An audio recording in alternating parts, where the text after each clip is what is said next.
Seja bem-vindo ao mundo marcial. Hoje, vamos viajar no tempo e explorar uma das práticas de combate mais antigas e intensas da história, o boxe grego antigo, também conhecido como pigmaquia. Originário da Grécia Antiga, não era apenas uma forma de entretenimento, mas uma verdadeira batalha física e mental, onde os lutadores desafiavam seus limites em lutas brutais e sem restrições. Neste vídeo, vamos mergulhar nas suas técnicas, na sua história e nas características que fizeram do boxe grego um dos pilares das artes marciais antigas, influenciando até mesmo os combates modernos. Prepare-se para descobrir um pouco mais sobre os gladiadores da Grécia, que, com socos poderosos e resistência inabalável, conquistaram fama e respeito por sua habilidade no ringue. Origens e desenvolvimento. O boxe grego antigo tem raízes que remontam a cerca de 1500 a.C., quando começou a ser praticado em forma de lutas entre guerreiros. No entanto, foi apenas no período clássico, cerca de 500 a.C., que o boxe se estabeleceu formalmente como um evento esportivo na Grécia Antiga. Inicialmente, as lutas eram simples batalhas físicas, onde os lutadores usavam seus punhos, sem regras estabelecidas. Com o tempo, o esporte foi se refinando e organizando. Os atletas passaram a competir em arenas e, eventualmente, foi integrado aos Jogos Olímpicos durante a 23ª edição dos Jogos, em 688 a.C. O boxe foi introduzido como uma competição oficial, sendo visto como uma das mais duras provas de habilidade e resistência física. Características da luta e a cultura. No início, o boxe grego era muito brutal. Não havia luvas nem protetores. Os lutadores, conhecidos como pugilistas, se envolviam em combate direto, onde os golpes eram desferidos com as mãos nuas. Em sua forma mais primitiva, os pugilistas usavam cordas amarradas nas mãos para proteger os punhos, mas isso também aumentava a ferocidade das lutas, transformando-as em confrontos sangrentos e muitas vezes fatais. Com o tempo, surgiram algumas mudanças nas regras. Em torno de 300 a.C., foram introduzidas as primeiras luvas de couro, chamadas de imantes, que proporcionavam um pouco mais de proteção, embora as lutas ainda fossem extremamente intensas. As técnicas de luta se desenvolveram, com os lutadores aprendendo a usar seus punhos de forma mais estratégica, assim como esquivar e se defender de ataques.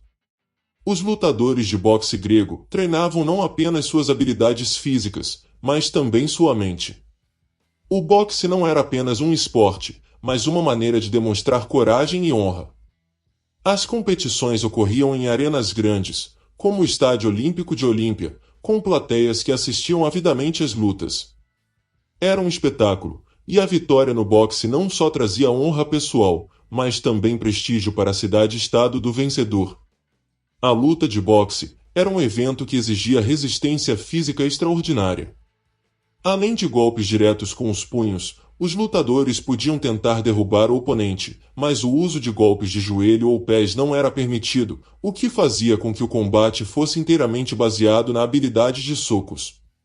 A tática desempenhava um papel crucial. O pugilista mais habilidoso, que soubesse esquivar-se, contra-atacar e dosar a força, geralmente vencia. Além disso, o julgamento da luta não era apenas feito por árbitros, mas também pelo público, que tomava partido e influenciava a decisão final com sua participação. O pugilista grego e o ideal de qualidade física. O boxe na Grécia Antiga estava profundamente ligado à ideia de corpo perfeito, que se refletia nas esculturas e artefatos da época. O pugilista grego ideal era musculoso, resistente e habilidoso, sendo muitas vezes comparado a uma divindade. Na arte grega, esculturas de lutadores e pinturas de cerâmica retratavam os atletas com corpos fortes e bem definidos, simbolizando o ideal de saúde e vigor. Esses pugilistas eram frequentemente admirados como heróis e se tornavam figuras de prestígio em suas cidades-estado. Era comum que vencessem prêmios valiosos, como coroas de oliveira ou grandes quantidades de dinheiro, além de receberem celebrações e banquetes em sua honra. Declínio e legado do boxe grego. O boxe grego, assim como muitos outros aspectos da cultura grega antiga, entrou em declínio com a queda do Império Romano e o fim dos Jogos Olímpicos originais, por volta do século IV d.C. Durante o domínio romano, o boxe foi substituído por outras formas de entretenimento, mas o legado das lutas de pugilismo sobreviveu. O boxe grego deixou uma marca duradoura nas práticas de combate. Embora o boxe romano tenha se desenvolvido a partir do grego, com mais regras e maior ênfase na segurança dos atletas, o espírito de resistência e a combatividade do boxe grego influenciaram as futuras formas de boxe, inclusive o boxe moderno, que ressurgiu no final do século XVII na Europa. As técnicas do boxe grego antigo eram intensas, brutais e evoluíram ao longo dos séculos para se tornar um dos esportes de combate mais respeitados da Grécia Antiga. Embora o boxe moderno tenha regras e padrões mais definidos, o boxe grego era menos restrito, mais focado na resistência física e na habilidade de lutar até exaustão ou até que um dos lutadores desistisse. Vamos às principais características das técnicas do boxe grego antigo. Golpes com os punhos.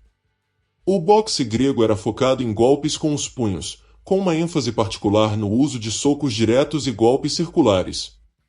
O objetivo principal era desferir golpes precisos e fortes, visando o rosto, o peito e a cabeça do oponente. Não havia limitações quanto a onde os golpes poderiam ser aplicados, e qualquer parte do corpo do adversário era um alvo legítimo.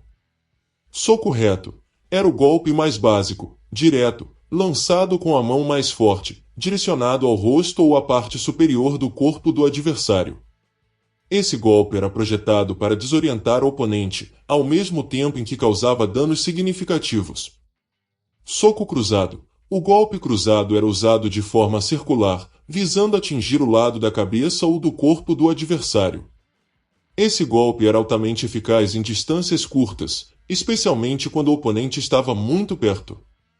Soco ascendente. O percute era um golpe de baixo para cima, visando o queixo ou a mandíbula do adversário. Este golpe podia ser decisivo para nocautear um oponente, pois o impacto na mandíbula poderia facilmente derrubá-lo. Soco em forma de martelo. O soco-martelo como conhecemos hoje, não era uma técnica amplamente documentada no boxe grego. No entanto, golpes semelhantes que podiam ter sido usados em combates, como ataques com o cotovelo ou com a parte de cima da mão, como um golpe vertical ou de corte já eram usados, visando causar dano a áreas vulneráveis. Uso das cordas nas mãos e mantes. Originalmente, os pugilistas gregos lutavam com as mãos nuas, mas para proteger seus punhos e dedos durante as lutas, eram usadas cordas de couro chamadas imantes. Estas cordas, que envolviam as mãos e os pulsos, aumentavam a força do impacto dos golpes, mas também tornavam os punhos mais rígidos, o que exigia grande técnica e controle. Essas cordas não eram como as luvas modernas. Elas não cobriam toda a mão, apenas os punhos e parte das mãos, o que tornava o golpe ainda mais doloroso. O uso das imantes indicava que o combate estava em um nível mais profissional e era uma medida para aumentar a resistência, assim como a ferocidade do golpe. Defesas e esquivas. Embora o boxe grego fosse muito baseado em ataques diretos, a defesa também era uma parte importante. Os pugilistas precisavam ser habilidosos para esquivar-se de golpes e proteger-se de ataques inimigos. Esquiva lateral. Os pugilistas usavam movimentos rápidos para se desviar dos golpes do adversário, movendo-se lateralmente para evitar socos diretos ou cruzados. Bloqueios. Embora menos sofisticados do que as defesas modernas, os pugilistas podiam bloquear os golpes usando os punhos ou antebraços, protegendo especialmente a cabeça e o corpo de ataques diretos. O bloqueio era uma técnica crucial, pois era fundamental absorver o impacto dos golpes de forma eficiente. Movimentos de corpo. O uso do corpo também era essencial para evitar golpes. Movimentos rápidos de pernas e quadris permitiam aos pugilistas se distanciar de ataques, além de posicionar-se melhor para um contra-ataque. Combate de curta distância e o wrestling. No boxe grego, o combate de curta distância também desempenhava um papel significativo, e quando os lutadores estavam muito próximos um do outro, eles poderiam se envolver em um tipo de wrestling.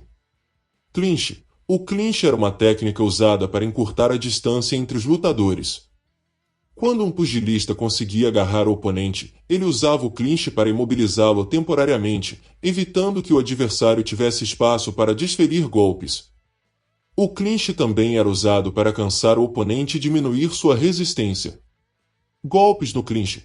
Durante o clinch, os lutadores podiam continuar a golpear seu oponente com socos curtos, muitas vezes atingindo a parte de trás da cabeça ou o corpo. Rasantes e derrapagens. Em alguns momentos, o boxe grego antigo permitia rasantes ou quedas curtas que eram usadas para derrubar o adversário ou ganhar vantagem física. Técnicas de resiliência e resistência mental. O boxe grego, mais do que qualquer outro esporte de combate, testava a resiliência mental do lutador. Não havia limites de tempo para as lutas, e o combate continuava até que um dos lutadores fosse incapaz de continuar ou se rendesse.